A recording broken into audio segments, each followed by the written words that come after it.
My boyfriend wants to send his nephew to a military camp because he is gay. 4 years ago I 35 female met Bob 40 male. Bob had recently become the guardian of his nephew Ben after the death of Ben's parents in a car accident.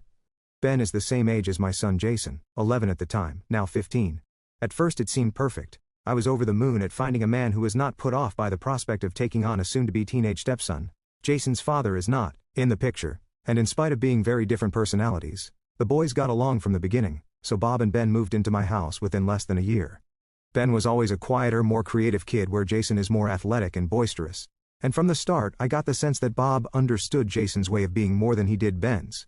At first he would take them both to sports games, but Ben obviously had no interest and so pretty soon he just took Jason. At the time it seemed like a natural choice. Ben was bored at the games and Jason honestly reveled in having all Bob's attention. But after that, things started unraveling. As they grew older the difference in the boys became more obvious. Their choices of clothing, hairstyle, friends, music, hobbies, etc. And so did Bob's preference. He started making little comments comparing them and encouraging Ben to be more like Jason. At first it seemed like he was trying to be helpful, thinking that Jason's way of being was healthier, he's more outgoing, has a more active, social life, etc., because that's what he remembered from his own experience. But after a while there was clear snidiness there which it was impossible not to hear. My son has always had a strong protective streak, sense of fairness, and in spite of their differences and the late age they were introduced, he and Ben are very close, so Jason's reaction to Bob's remarks favoring him was to take Ben's side. He stopped going to games with Bob and generally liking him, and for a while became openly hostile on Ben's behalf. That stopped once he and Bob had a major argument. Jason backed down at that point because, he told me, he realized that if he kept making himself unpleasant, Bob and I might break up, in which case Ben would have to leave too. Since then, with a few exceptions, he has been coldly civil. Meanwhile Bob has come to believe Ben is gay based on what I consider spurious evidence, not that it matters to me whether he is or not.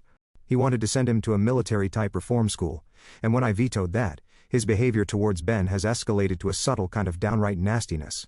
Needless to say, all of the above strained Bob's and my relationship to breaking point, and then broke it. Seeing his ongoing behavior towards a child who needs him, I can no longer look at him with anything but disgust. The thought of him touching me makes my skin crawl, and I desperately want him out of my house. We're not married and it's still in my sole name, thank God, but now I have the same problem Jason was worried about. If I end the relationship and kick Bob out, Ben will have to go too, since legally I have no tie to him whatever. He's 15 now, and although he has borne everything by stoically ignoring Bob, I can't in good conscience let that man be solely responsible for him, for what it is worth. I have always tried to stick up for him and get Bob to see that there are many types of boy in the world, and all of them are equally okay. Not to mention, I don't think Jason would ever forgive me if I did. I would happily take guardianship of Ben if I could, even if Bob made no financial contribution at all. We could manage if we cut back on luxuries. My concern is that I am far from sure Bob would agree. However he personally feels about Ben is still his flesh and blood, and Bob feels strongly about that.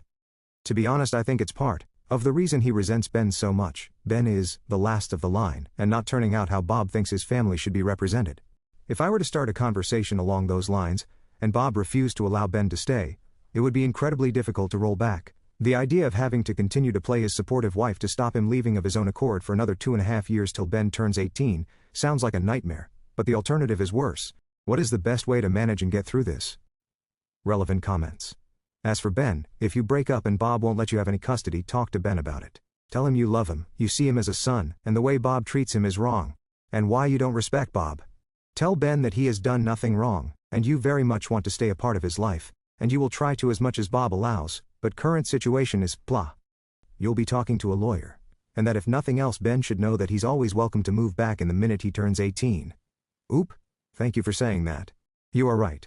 I know Jason would understand if I explained to him. I think my real problem is that if something happened to Ben, I would have a hard time forgiving myself. At the moment I'm hoping it won't come to either of those situations. The comments here have given me some hope, and I'm going to speak to a lawyer about our options. Edit. Thank you all so much for your support, advice and kind words. Your comments have given me a lot to think about, and I will be making contact with a family lawyer shortly. Update 39 days later. Hi again everyone. I posted about my family problem about a month ago and was bowled over by the amount of kind and extremely helpful comments I got. Someone requested an update, so I'm posting now to tell you what's happened since. To be honest, it's also to unburden myself. The boys are really sweet, but I obviously can't talk to them about these things, and there aren't a lot of people in my life I feel comfortable sharing all the details with. I suppose I'm embarrassed. The week after my original post, I met with a family lawyer I know to go over options.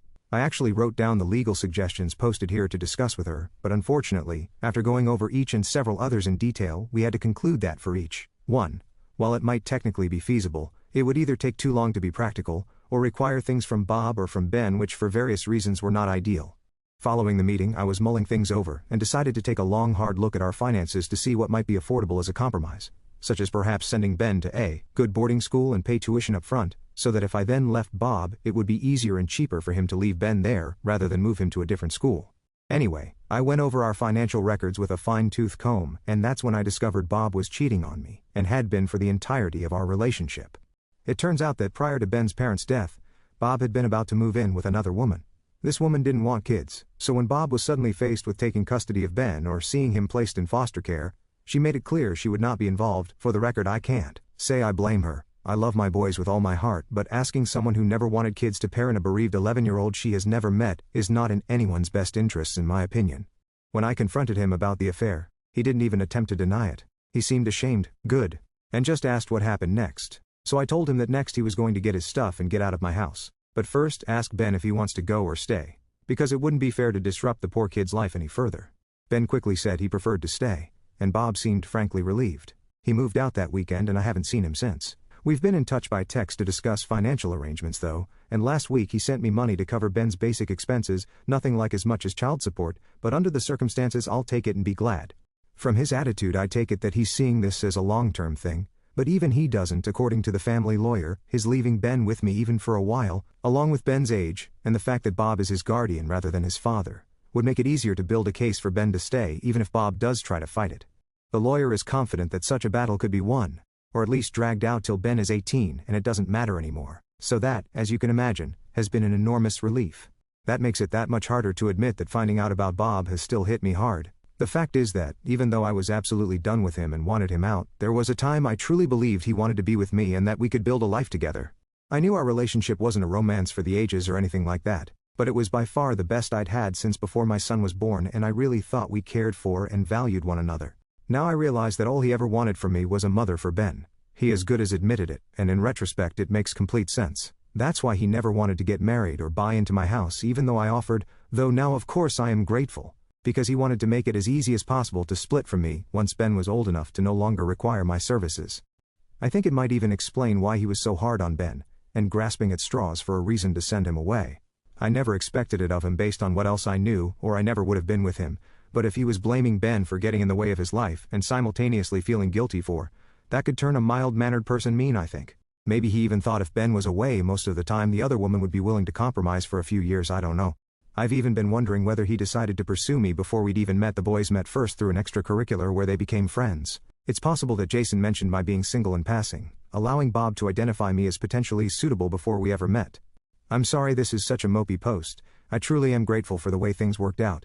I think it's the best possible solution for everyone under the circumstances, and not one I could have achieved without Bob's help. And the boys have been wonderful. They didn't know I was trying to get Bob out anyway, so they've been treating me very gently, or as gently as you can expect teenage boys to be anyway, and trying to pretend they aren't thrilled Bob is gone when I'm in the room. I'm glad of that, to be honest. I am so grateful he's gone and Ben is still safe here with us. I just need a bit of time to really remember it, I think.